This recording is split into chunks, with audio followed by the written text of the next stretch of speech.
now is Congressman Greg Steube from the House Government Weaponization Subcommittee. Congressman, can you really blame Americans for being skeptical?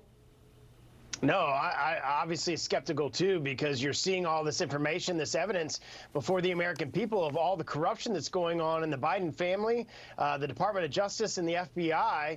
And thankfully, the Republican majority in the House is bringing some light to all of this evidence and bringing that to bear for the American people. But as critical as it is restoring trust in our institutions, particularly the FBI and the DOJ, our institutions of law and order, how do you do that? It's a very tough knot to solve.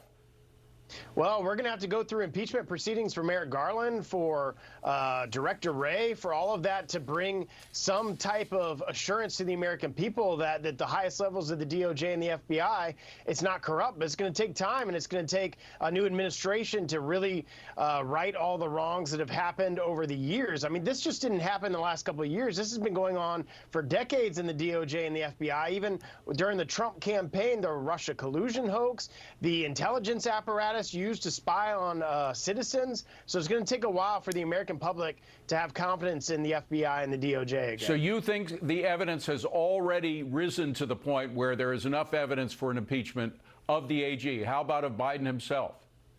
Oh, it's overwhelming. I mean, you have actions. I mean, you have testimony, you have whistleblower testimony of individuals that were a part of the actual investigations. You have text messages, you have WhatsApp messages, you have all of this traffic. You have Tony Bobulinski, who was actually testified that the big guy was part of the 10% and he met with him. You have overwhelming evidence of violations of federal law and corruption that obviously cannot be ignored. This is not political. This is 100% the justice working for the American people, the Republicans in the House bringing justice to bear. Hey, Congressman, we only have about 10 seconds, but is there going to be specific evidence from the bank accounts or whatever linking Joe Biden to these payments?